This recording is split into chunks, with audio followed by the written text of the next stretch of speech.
조직에서 항상 또 갈등 상황들이 생깁니다. 그죠? 그래서 이런 갈등들을 잘 해결하는 게 중요한데, 지금 혹시 포스트, 지금 책에 적으시지 마시고요. 포스트잇에다가 본인들이 생각하는, 내가 갈등하면 떠오르는 이미지, 단어를 한번 적어보고 주세요. 단어로 형용사든 명사든 단어로 해서 8개를 적어주세요. 자, 그러면 그 적으신 내용을 바탕으로 이거를 한번 분류를 해보세요. 분류를 해보시면 어떻게? 자, 긍정, 중립, 부정, 본인이 찾으신 거를 한번, 요거는 긍정 단어예요. 갈등하면 떠오르는 단어를 적었는데, 요거는 조금 긍정 단어네? 요건 부정 단어네? 이건 약간 중립적인 거네? 이렇게 한번 분류를 해보십시오.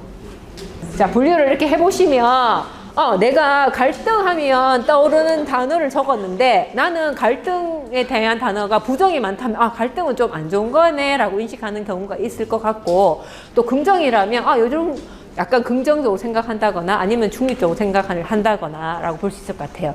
그런데 긍정의 대화, 성취감, 해결, 소통, 발전, 노력, 배려, 하해, 공감, 이 긍정의 단어가 있고요. 중립적인 건 사람, 시간, 협상, 설득, 원인, 조직, 인간관계, 부정인 건 싸움, 스트레스, 피곤, 다툼, 상사도 부정으로 나와 있습니다. 네, 욕심, 탈모, 회피 이렇게 네, 이렇게 부정적인. 그런데 이게 제가 해보라고 말씀드린 이유는 사실은 갈등은 주관적으로 인식되는 거기 때문에 긍정일 수도 있고 부정일 수도 있고 중립일 수도 있지만 사실은 갈등은 필요하다라는 얘기예요. 왜냐하면 갈등이 있어야지 뭔가에 대한 발전이 있을 수 있다는 개념이거든요.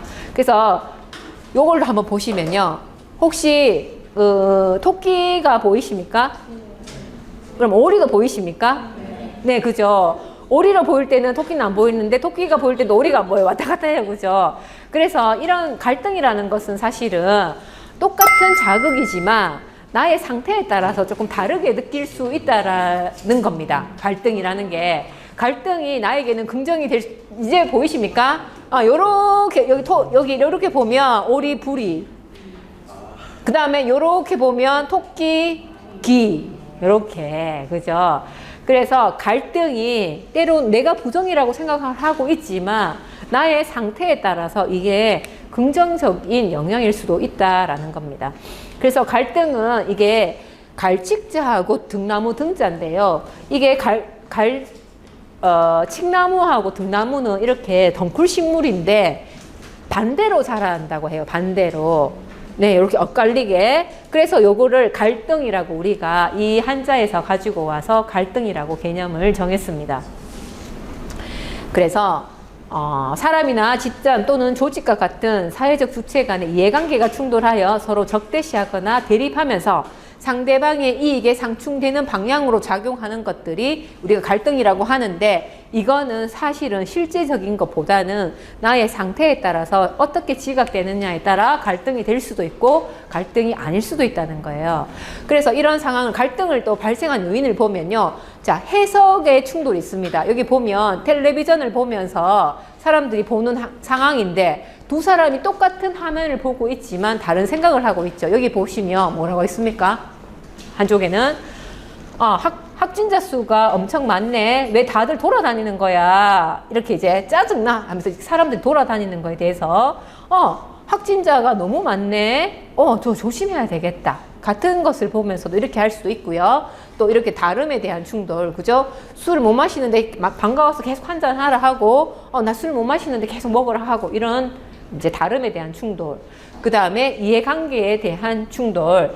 뭔가 이렇게 나의 의지가 많이 개입되는 내부적인 요인, 그리고 사람이 아닌 일 업무에 대해서 생기는 이런 것들 때문에 이런 이해관계의 충돌이 생기고, 또 우리 그 시스템의 구조적인 것 때문에 이런 또 갈등이 생기기도 합니다. 그리고 사람들이 인식하는 것들이 조금 달라서 생기기도 하죠. 여기 보시면요, 여기에 있는 숫자가 요렇게 가면 그죠? B고 요렇게 가면 13이에요. 그죠? 네, 그래서 우리가 어떻게 보느냐에 따라서 갈등이 될 수도 있고 안 될 수도 있다. 그래서 우리는 갈등이 생기는 이유가 내가 보는 프레임에 갇혀서만 보기 때문에 상대를 이해하지 못하기 때문에 갈등이 생긴다라는 거죠. 그래서 이렇게 내가 철자 프레임에만 잡혀 있으면 얘는 무조건 B로만 보입니다. 그죠? 근데 내가 숫자 프레임에 잡혀서 뭔가를 보고 해결하는 사람이라면 얘는 무조건 13으로만 보입니다. 그래서 이런 상황에 따라서 다를 수 있다라는 것들을 충분히 이해를 하셔야 됩니다. 그래서 우리는 이런 갈등을 해결하기 위해서는 세상을 보는 프레임을 많이 가지시는 게 좋습니다. 많이. 내가 가지고 있는 프레임으로만 세상을 보는 것이 아니라 많은 프레임으로 세상을 봐야 된다. 그래서 여기도 보면 이런 각각의 이 프레임과 이 프레임, 여러 가지의 각각의 프레임을 가지고 세상을 보자라고 여기 보시면 항상 여기 최인철 교수님이라고 긍정심리를 조금 많이 이야기하시는 교수님이 방송에도 좀 많이 나오셨어요. 그래서 이런 프레임을 가지고, 많은 프레임을 가지고, 아, 내가 얘기하는 것들이 상대가 아니라고 생각할 수도 있겠구나라는 인식을 하셔야 될 것 같아요. 그래서 이런 인식들은 당연히 사람들은 관심사가 다르고 내가 신발 하나 사야 되겠다고 생각을 하면 내 눈에는 신발밖에 안 보입니다. 그죠? 내가 오늘 머리 스타일이 좀 영 아니네. 미용실 좀 가야 되겠다 하면 길거리 가면서 미용실만 보입니다. 자기가 보고 싶은 것만 보게 되죠.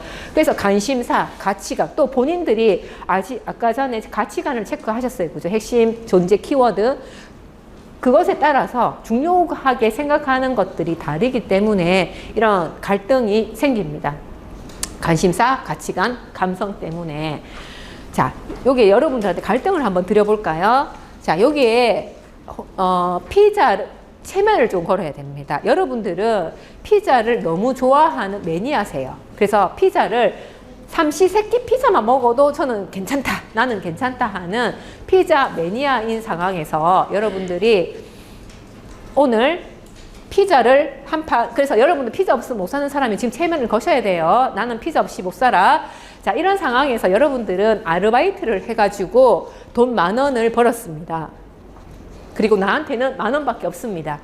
근데 피자는 20,000원입니다. 그래서 오늘 처음 본 같이 아르바이트 한 사람과 피자를 10,000원을 투자를 해서 20,000원짜리 피자를 사 먹어야 되는 상황입니다. 여기 몰입을 하셔야 돼요. 내가 지금 이 상황이다. 그런데 나는 피자를 너무 좋아하니까 당연히 많이 먹고 싶겠죠. 근데 상대도 똑같아. 상대도 야도 피자를 너무 좋아하는 사람이야. 이런 상황에서 자기 보시면, 자, 여러분은 난생 처음 본 사람과 각각 10,000원씩을 투자해서 피자 한 판을 주문했고요. 두 사람이 서로 불만이 생기지 않고 공평하게 상호 이익이 되게 피자를 나무누워 먹어야 되는데 배가 너무 고파요, 지금. 그래서 내가 더 먹고 싶은 상황이 생긴 거야. 자, 이런 상황에서 여러분들은 어떻게 내가 피자를 더 많이 먹을 수 있을까를 생각을 하시면 됩니다. 자, 여러분에게 제가 갈등을 드렸습니다. 나는 피자를 너무 많이 먹고 싶고 나도 서로가 너무 많이 먹고 싶어. 그러면 이거를 어떻게 문제를 해결할 것인가? 로 이제 갈등을 한번 해결해 보십시오. 어떻게 하실래요? 네 분이 다 의논해 보셔도 됩니다. 어떻게 하실래요? 피자 너무 많이 먹고 싶어. 나 많이 먹고 싶어. 어떻게 하실래요? 양보는 하시면 안 돼요. 돈을 더 내면 돈은 더 내시면 안 돼요. 10,000원씩밖에 없는 상황이고 피자는 20,000원이에요. 가위바위보에서 진 사람이 가위바위보에서 진 사람이 포기하기, 몰아주기. 네. 다 다른 의견. 자. 빨리 먹기. 일단 한 판 시켜놓고. 네. 자, 이렇게 여기는 어떤 의견 나오셨습니까? 저희는 투자금이 똑같으니 그러니까 그냥 나누되.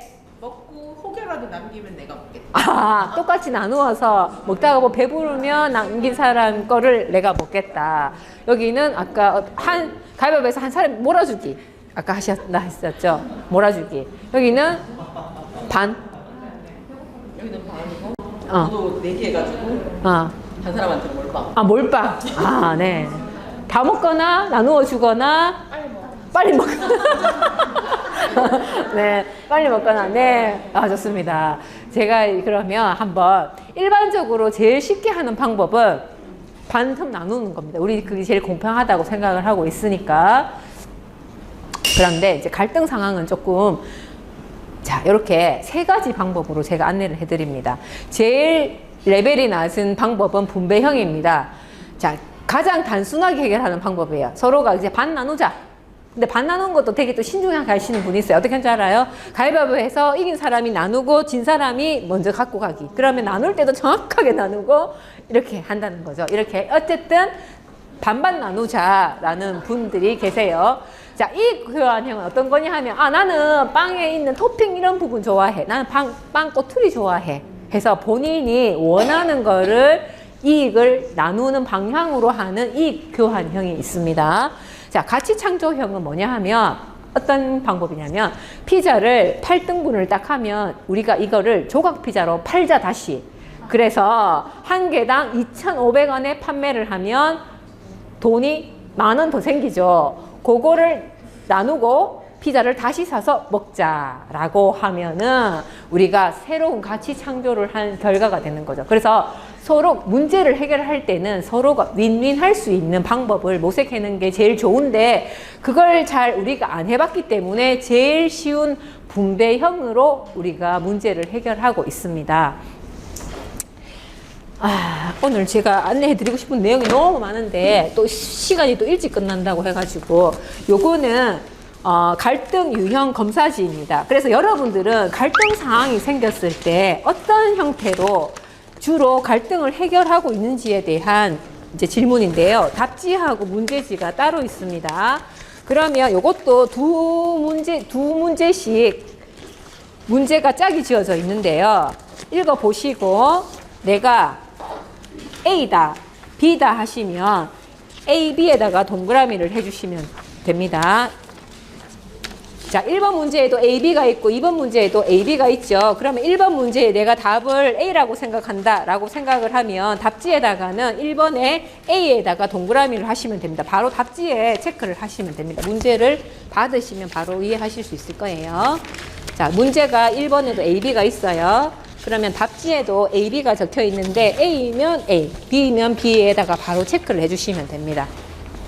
근데 문제를 읽어보시면 좀 열받습니다. 이게 갈등 유형을 검사하는 거라서 아까 물었는 것 같은데 또 묻고 있네? 이렇게 기분 나쁘게 질문을 자꾸 합니다. 자, 그런 갈등 상황을 드리면서 체크를 하는 겁니다. 자, 여기 보시고요.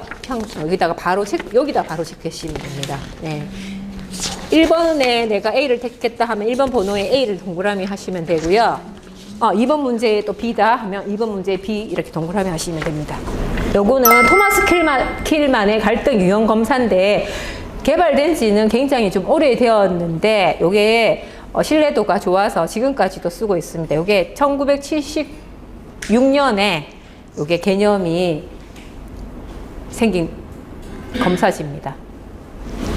자, 이 검사는 본인이 주로 갈등 상황에서 문제를 해결하고 있는 스타일이 어떤 스타일인지를 체크를 해보는 건데, 뭐, 이게 좋고 나쁨이 있는 것이 아니라, 본인은 일단 이런 유형으로 갈등을 해결하고 있지만, 문제에 따라서 이런 여러 가지 접근법을 다양하게 사용해야 된다라는 거를 한번 보실 수 있도록 제가 준비를 한 겁니다. 다 혹시 다 하셨나요? 네. 다 하셨어요? 네, 잠깐만 기다려주세요. 여기도 다 하셨고, 다 하셨어요? 이제 다 하셨네요. 이제 개수만 세리면 되네요. 자, 그러면 여기 위에 보면 1번 위에 번호에 보면 자리가 비어져 있죠. 제일 윗줄이. 거기에다가 적으시면 됩니다. 첫 번째는 경쟁형. 두 번째는 종합형, 세 번째는 타협, 네 번째는 회피, 다섯 번째는 배려입니다. 지배, 종합, 타협, 회피, 배려, 다섯 번째는 배려. 그러면 거기에서 숫자가 높은 것이 내가 제일 주로 쓰는 갈등 해결 방법입니다. 여기 보시면, 자, 여기에서 보면 우리가 여기 보면 우리가 갈등 관리를 할 때 자신에게 기준을 조금 많이 두는 사람, 타인에게 대해서 조금 기준을 또 많이 주는 사람에 따라서 이렇게 나누시거든요. 그러면 여기 보면 배려형 같은 경우에는 내가 좀 손해 보더라도 다른 사람이 좋으면 됐지. 그래서 무조건 배려해 주는 스타일로 문제를 해결합니다. 자, 그 다음에 해피형은 별로 관심이 없어요. 갈등 상황에 대해서. 뭐 내가 나에 대한 배려도 없고 타인에 대한 배려도 없이 그냥 문제를 피하고 싶은 해피형이고요. 종합형의 경우는 타인에 대한 배려도 높고 나에 대한 배려도 높아요. 이 사람들은 이제 서로가 윈윈 할 수 있는 방법. 아까 피자를 했을 때 가치 창조형으로 뭔가 윈윈 할 수 있는 전략으로 짜는 유형이 여기 종합형이 아마 제가 종합형이라고 안 불렀나요? 아, 불러드렸죠. 두 번째 칸의 숫자가 높으신 분. 그 다음에 지배형은 무조건 나는 내가 더 많이 해야 돼. 아까 우리 여기 빨리 먹기, 많이 먹기. 자, 그래서 자, 이렇게 자, 타인 배려하지 않고 내가 우선이야. 라는 지배형. 그 다음에 타협형은 이제 적절하게 조절하죠. 이게 동물로 잠깐 보면요. 회피는 우리 이게 거북이 문제 상황이 생기면 머리를 쏙 집어 넣잖아요. 타협형은 이렇게 여우같이 뭔가 내가 이익이 될 것 같으면 여기 붙었다가 저기 이익이 될 것 같으면 여기 했다가 이런 식으로 타협형을 서로가 타협하는 형. 그 다음에 종합형은 올빼미죠. 올빼미. 여러 가지 생각을 많이 해서 서로가 윈윈 할 수 있도록 하시고요. 지배형은 샤크형이라고 해서 나의 이익만, 배려형은 곰돌이. 이렇게 뭔가 나는 베풀겠어. 이런 유형들입니다. 그래서 보시면 내가 주로 이런 유형으로 갈등 관리를 하고 있다. 그런데 이거는 갈등을 관리를 하는 본인의 스타일이지 이게 좋고 나쁨은 없습니다. 그래서 문제 상황에 따라서 내가 뭔가 내가 지금 위급한 상황이고 내 생각이 무조건 맞다고 생각을 하시면 상대를 잘 설득을 하셔서 지배형으로 가셔야 됩니다. 그죠? 우리 팀원들을 살리기 위해서는. 그리고 나에게 중요하지 않는 문제에 대해서는 굳이 뭐 바락바락 우겨서 할 필요 없습니다. 양보해 주시면 됩니다. 나하고 무관한 것들은. 그래서 문제에 따라서 적절하게 갈등 관리 유형을 쓰시면 됩니다. 그래서 해피는 이런 상황들 뭔가 문제가 사소하거나 피하는 것이 이익이 될 때 이렇게 적합하게 쓰시면 됩니다. 괜히 또 이런 친구 사이에 문제에 끼어서 내가 해결해 줄 필요는 없는데 거기에는 해피형으로 가시면 되겠죠. 그 다음에 배려형. 타인이 나보다 더 필요하고 이런 상황들이 중요할 때는 내가 양보를 좀 해줘야 되겠죠. 그죠? 다른 팀에서 더 중요한 상황이다. 라면 이제 배려를 해주셔야 되겠습니다. 그 다음에 타협은 뭔가 공동의 목표를 가지고 있거나 비슷한 상황일 때 그리고 공통된 관심 분야를 서로 주고받기 위한 상황일 때는 타협으로 문제를 풀으시면 됩니다. 그리고 지배형은 뭔가 마감일이 다 됐어. 긴급한 상황이야. 이럴 때는 사실은 신속하게 문제를 해결해야 되기 때문에 지배형으로 해서 통제를 하시는 게 좋습니다. 그리고 종합형은 문제 해결하기는 쉬운데 아까 제가 피자 나눌 때도 보면 이렇게 생각하려면 굉장히 많은 시간들이 필요합니다. 그래서 이런 경우는 복잡하고 또 뭔가 시간들이 많이 걸리는 것들이기 때문에 시간에 촉박할 때는 쓸 수 없는 방법이기도 합니다. 자, 이런 것들을 잘 활용을 하셔서 우리가 갈등을 풀어 가시면 됩니다. 그래서 여기 보면 종합형은 많은 시간이 소요된다는 단점이 있고요. 배려형은 너무 배려하다 보면 중요한 문제를 소홀히 다룰 수 있는 단점이 생기기도 합니다. 지배형은 너무 또 지배하다 보니 상대에 대한 분노나 원망이 있을 수 있고요.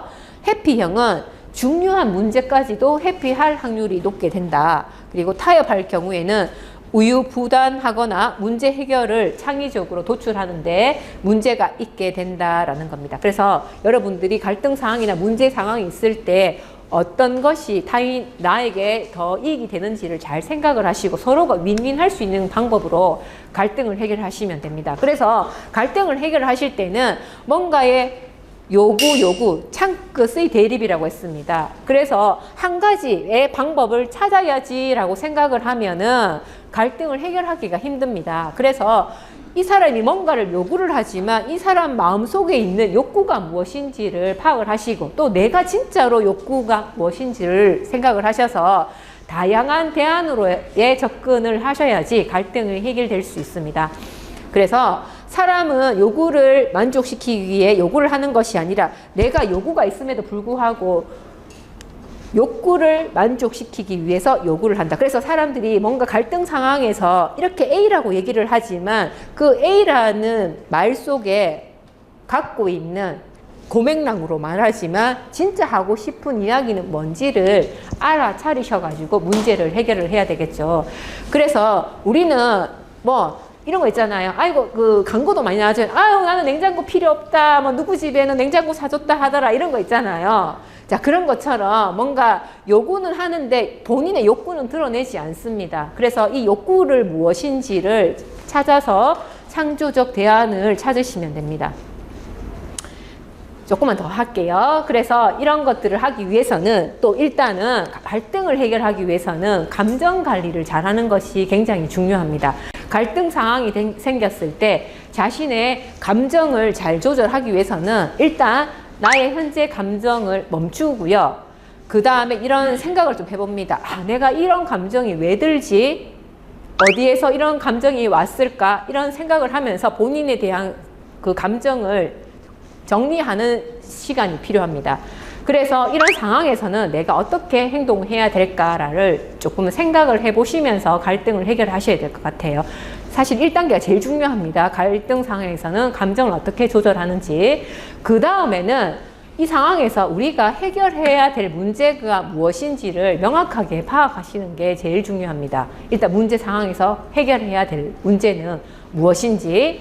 그래서 말과 행동이 다르지만 이해관계자들끼리 우리가 진짜로 상대도 원하고 나도 원하는 게 무엇인지를 찾아서 이거를 윈윈, 승승적 대안을 가지고 우리가 찾아가야 합니다. 요게 우리가 갈등을 해결하기 위한 프로세스인데요. 요거 사례 하나만 보고 제가 마치도록 하겠습니다. 쉬는 시간 드릴게요. 자, 여기 보시면 혹시 그 차승원이가 나온 김봉두라는 영화를 보셨으면 짐작이 가시는 분도 있을 거예요. 이 상황은 어떤 상황이냐 하면요. 자, 여기 원래는 역할극을 좀 해서 읽어주시면 좋은데 제가 상황을 드릴게요. 자, 여기 보시면 자, 김봉두라는 선생님이 계신데 남진이 아버지는 요게 하우스에다가 물을 뿌려야 돼서 호스를 연결해서 이렇게 해야 되는데 성만이 아버지가 그 뭐예요? 여기 뭐지? 트랙터를 끌고 가야 되는 상황이에요. 그래서 호수가 찢어지는 거예요. 그런데 둘 다 그 시간에 동시에 그 일을 해야 된다는 겁니다. 그럴 때 이 김봉두가 문제를 해결을 해줬습니다. 서로가 윈윈 할 수 있는 방법으로. 여러분들은 김봉두 선생님이 되었다면 어떻게 문제를 해결하실까요? 어떻게 하실까요? 제가 보여드리겠습니다. 자, 그래서 이때 아까도 제가 갈등 관리를 할 때는 감정을 일단은 내 감정이 어떤 것인지를 확인하는 게 제일 중요하다고 했죠. 그 다음에 서로의 입장을 생각을 해보고 진짜로 내가 남진이 아버지가 원하는 건 뭔지 성만이 아버지가 원하는 건 뭔지 그래서 승승적 대안을 찾는 것이 갈등 관리의 제일 좋은 방법이라고 했습니다. 그럼 남진이 아버지가 지금 이 상황에 어떤 감정이 들겠어요? 막 분노하고 불쾌하고 막 신경질 나고 있는 상황입니다. 성만이 아버지도 비슷해요. 그죠? 막 억울하고 혼란스러운 상황입니다. 이런 상황에서 남진이 아버지는 입장이 내가 깔아놓은 호수 위를 지나가지 마라 라는 입장인데 성만이 아버지는 시장으로 가야 되니까 난 이 길 지나가야 된다라는 상황입니다. 그러면 둘이 각각 원하는 건 뭘까요? 남진 아버지는 뭘 원해요? 이거는 금방 알 수 있잖아요.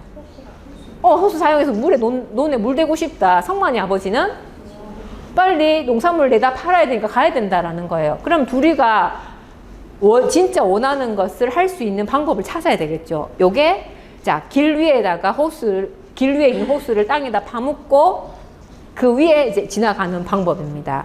요렇게 이제 문제를 해결했습니다. 요 한 개만 더 하고 제가 마칠게요. 자, 이번에는 뭐냐면 요거는 집에서 자주 있는 사례입니다. 엄마가 항상 청소하려 하면 얘가 우리 아들이 계속 그 종이접기를 하고 있어서 청소기를 밀기가 힘든 거예요. 그래서 엄마는 승우야 엄마 청소기 돌려야 되니까 빨리 치우라 하니까 에이 엄마는 내 재밌게 놀고 있는데 왜 자꾸 치우라 해요? 그랬더니 엄마가 청소기 돌릴 때는 당연히 치워야지. 니 벌써 2시간이나 놀았잖아. 많이 놀았잖아. 라고 했어요. 그래서 승우가 엄마 저 종이접기 아직 안 끝났는데요. 엄마는 맨날 내가 놀 때마다 청소기 돌린다고 하더라. 라는 상황이 된 겁니다. 자, 이런 상황에서는 우리 엄마는 어떤 감정이에요? 좀 화나죠. 청소해야 되는데 저렇게 거실에다가 저렇게 깔고 있으면 청소기를 못 돌려요. 승우는 서러운 거예요. 그죠? 자기 아직 놀아야 되는데. 그래서 엄마는 청소기를 돌릴 때 당연히 네가 치워야지라는 입장이고, 승우는 엄마는 꼭 내가 놀고 있을 때 청소기를 돌린다라는 입장입니다. 그래서 엄마가 원하는 건 뭐예요? 청소기 돌리는 거. 승우는 노는 거, 지금 노는 거, 지금 계속 노는 거. 그러면 어떤 대화? 네? 네. 공간을 정해주고 거기에서 오, 네, 맞습니다. 잘하셨어요. 너무 좋으신데요. 자, 그래서 엄마가 청소할 때는 네가 엄마 청소기 돌리는데 방해되지 않도록 식탁 위쪽이나 이런 데 가서 이동을 해라. 그리고 청소기 돌릴 때는 그리고 놀 때는 아까 그 식탁 여기 제가 승우는 청소기 돌리는데 방해가 되지 않도록 식탁으로 이동해서 종이접기를 마저 하고 엄마는 다른 청소로 가서 청소를 하는 이런 윈윈 전략으로 문제를 해결을 하시면 됩니다. 갈등 관리도 보면요. 개인 간의 갈등 프로세스와 집단 간의 갈등 프로세스가 조금 다른데요. 일단 개인 간의 갈등이 있으면 일단은 멈춰서 본인의 감정을 추스르고 그 다음에 상황을 분석해서 본인이 아까 우리가 봤던 갈등을 대응하는 갈등 모두가 있었잖아요. 5가지 유형 있죠. 요거를 어떻게 적절하게 내가 조금 사용을 할까를 판단을 하시면 됩니다. 그래서 상황별로 이제 해결을 하시고 방안을 찾으시고 협의를 하셔서 이렇게 이제 실행을 하시면 되겠죠. 요거는 이제 내가 개인 간의 갈등 상황일 때는 이렇게 하시면 됩니다. 근데 또 집단 간의 갈등에서는 일단 집단 간의 갈등 인지를 하시고 팀을 구성을 해서 우리 팀별로 어떤 문제가 있는지에 대한 문제 성격을 규정을 하셔가지고 일단 해결 방안들을 모아야 됩니다. 회의를 통해서. 그래서 뭐 브레인스토밍을 하든지 어떻게 하시든지 문제 상황에 대한 해결 방안을 아이디어 회의를 하시고요. 그 다음에 기준에 의해서 표준안을 선택을 하셔서 이제 이거를 실행을 해봅니다. 그 다음에 실행을 해본 다음에 평가를 하게 되죠. 뭔가 칭찬할 부분, 그 다음에 지지 경력 또 할 부분들을 하셔서 요거를 잘 실행이 되었을 때는 매뉴얼화해서 이제 사례를 공유하는 방법으로 이렇게 만들어 놓으시면 됩니다. 이런 거 다 거의 갖고 계시죠? 이 조직에서는. 네. 사실 요거를 지금 매뉴얼화라는 것들을 많이 얘기를 합니다. 왜냐하면 본인이 해결했던 문제 과정에 대해서 그냥 머릿속에 암묵지로만 있지 이렇게 명시화되어 있는 것들이 없다 보니까 똑같은 문제가 발생하더라도 그 경험이 많은 사람은 익숙하게 할 수 있는데 신입 같은 경우에는 힘들잖아요. 그래서 이런 것들이 그 포스코에 가면 포스튜브라고 해서 모든 이런 문제를 해결했던 것들을 공유하게 해서 포스코 직원들만 볼 수 있는 포스튜브를 만들어서 거기에다가 공유를 하고 같이 볼 수 있도록 합니다. 그런데 이것도 공유하는 사람만 노하우를 공유를 하고 계속 그걸 받아먹는 사람이 있으니까 이것 또한 조율을 하기 위해서 여러 방법을 또 쓰고 있다고는 합니다. 그래서 기업에서도 이게 좀 중요해서 이런 것들을 매뉴얼해서 활용하고 있는 추세입니다. 자, 그래서 갈등을 조금 관리를 하기 위해서는 우리가 대화를 조금 잘하면 됩니다. 우리 말이 다르고 다르다듯이 우리가 뭔가 뭔가 대화를 하실 때 뭔가 심판을 하려고 하는 심판자의 질문이 아니라 무엇이든 내가 좀 배워야겠다라는 학습자의 방향으로 대화를 하시면 갈등을 해결하는 데 굉장히 도움이 됩니다. 그래서 질문을 하실 때는요, 우리가 뭔가 단답형의 질문보다는 열린 질문을 하는 것이 좋습니다. 열린 질문. 열린 질문은 우리가 익숙하지 않기 때문에 우리는 예스나 노나 이런 대답이 나오는 질문에 너무나 익숙해져 있습니다. 그래서 이거는 굉장히 많은 사실은 연습이 필요합니다. 그런데 좀 쉽게 할 수 있는 방법은 의문사를 앞에 사용하면 편합니다. 그래서 우리가 의문사를 앞에 넣어서 질문을 한다라고 생각을 하시면 열린 질문이 될 수 있습니다. 이런 열린 질문을 하면은 뭔가 사고의 질문을 받는 사람의 입장에서 사고를 확장할 수 있는 질문이 되거든요. 그럼 여기 우리가 익숙해진 질문이에요. 여기에 뭐냐 하면 닫힌 질문이죠. 자, 지금까지 설명한 내용 다 이해했어요? 뭐라고 하실래요? 예. 하실 거잖아요. 그죠? 자, 이거 잘할 수 있겠어요? 예. 하실 거잖아요. 이 방법이 좋다고 생각하세요? 아니요? 이렇게. 예 아니면 노로만 대답을 합니다. 그래서 우리가 팀원들에게 이런 질문을 하는 것이 아니라 방향을 바꿔서 열린 질문. 어렵습니다. 이거 생각해 보시겠습니까? 자, 지금까지 설명한 내용 다 이해했어요를 열린 질문으로 바꾸면 어떻게 하면 될까요? 생각보다 어렵죠. 제가 보여드리면 쉽습니다. 야, 지금까지 설명한 내용 중에 이해 안 되는 거 있습니까? 라고 물으면 예. 또 없습니까? 맞네. 어머나, 기발하십니다. 세상에. 네. 그래서 이렇게 하시면 진짜 없으면 없다고 할 수도 있지만 또 궁금한 사람은 다시 뭔가 물어볼 수도 있겠죠. 자, 그러면 이거 잘할 수 있겠어요가 아니라 어떻게 하면 잘할 수 있겠습니까? 라고 이렇게 물어봐 주시는 거죠. 그 다음에 이 방법이 좋다고 생각하세요가 아니라 어떤 방법이 좋다고 생각하세요? 라는 질문. 요거 좀 찍어 가셔도 됩니다. 이거 생각하면 생각 안 납니다. 우리 이 대화 굉장히 많이 하고 계실걸요? 그죠? 그런데 아까 강사님 뭐라 했는데 그 뭐라고 바꿔야 되더라? 정말 생각 안 납니다. 열린 질문이 생각보다 엄청 어렵습니다.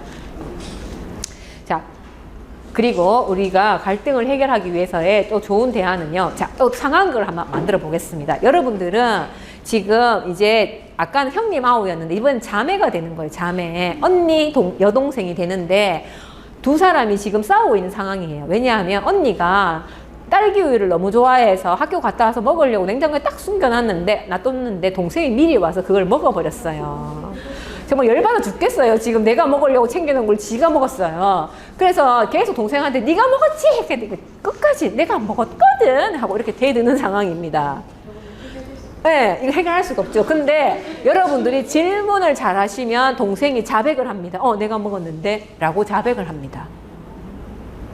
어떻게 하면 자백을 할 수 있을까요? 자, 두 분이 짝지 마주 보시고 한 사람, 아까 형님이 언니 하시면 되겠습니다.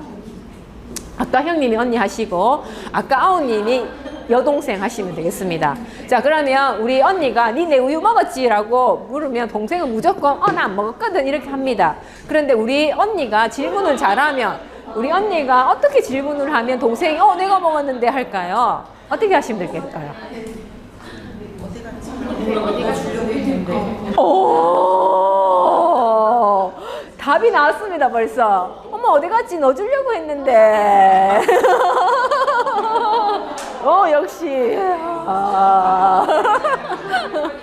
자, 맞습니다. 자, 언니가 우유 맛있었나? 라고 했더니 맛있던데. 자, 이건 뭐냐면요. 우리가 갈등을 해결할 때는 자, 이렇게 다르죠. 이렇게 뭐냐 하면 긍정의 질문을 하라는 거예요. 그래서 우리도 뭔가 실패를 했을 때 누가 그랬어? 라고 하면 전부 다 자기 방어하기 바쁩니다. 그죠? 내가 안 그랬는데 내가 했다고 말해야 되나? 숨기기 바쁜데 긍정의 질문으로 했을 때는 이렇게 대답을 한다는 거죠. 그래서 우리는 이런 것에 조금 익숙해져 있습니다. 자, 그래서 긍정의 질문으로 사람의 마음의 문을 열으셔야 됩니다. 자, 그래서 긍정적인 질문도 한번 볼까요? 우리 이거 많이 쓰는 질문일걸요? 도대체 왜 그랬습니까? A사업부 손익이 안 좋은 이유는 뭐예요? 이렇게 계속 진행하시면 사고 개연성이 높아지는 거 아시죠? 라고 합니다. 이렇게. 그럼 여기에다가 대답할 사람 아무도 없습니다. 그죠?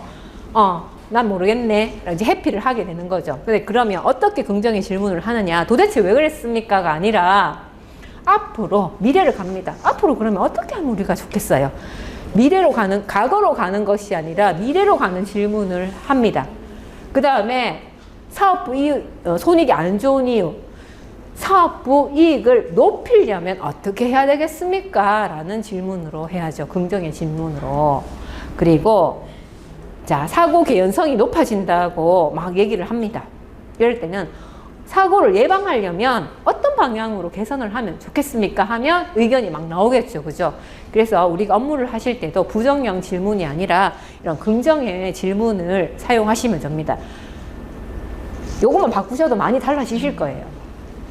그리고 중립적인 질문을 하시면 좋습니다. 중립적인 질문. 이거는 나의 결론을 포함시키지 않는 내용으로 하시고요. 또 상황 자체에 대한 호기심이 담긴 질문으로 하시면 됩니다. 그래서 여기 보시면 요거는 이제 예로 얼굴이 왜 그래? 학교에서 친구하고 또 싸웠어? 라고 엄마가 이제 벌써 추측을 하고 이제 결론을 가지고 질문을 하죠.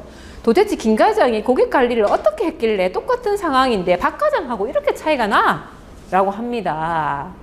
이런 상황에서는 어떻게 중립적인 질문을 해야 될까요? 아프겠다. 어쩌다 다쳤어? 이렇게 물어봐야 되죠. 그죠? 근데 우리 대부분 이렇게 합니다. 이렇게. 이런 질문 많이 들으셨습니까, 혹시? 안 들으셨습니까? 저는 이렇게 우리 아들에게 많이 했던 것 같습니다. 자, 그래서 도대체 요거는 어떻게 이제 바꾸느냐. 김 과장 원래 실적이 기대보다 좀 좋지 않던데 김 과장이 보기에는 어떤 부분이 좀 문제가 있는 것 같아? 라고 이렇게 질문을 중립적으로 해주시면 됩니다. 우리 잘했는 과장과 비교하는 것이 아니라 중립적으로 이 사람을 도와줄 수 있는 방향으로 질문을 해주시면 좋습니다. 이거 너무 어려운 질문입니다, 사실은. 저도 이렇게 강의를 하지만 우리 아들과의 대화에서는 자꾸 정해놓은 질문을 하고 부정의 질문을 하고요. 닫힌 질문을 하고 있는 제 모습을 보면서 내가 왜 이러지? 이렇게 조금 자각을 하고 있습니다.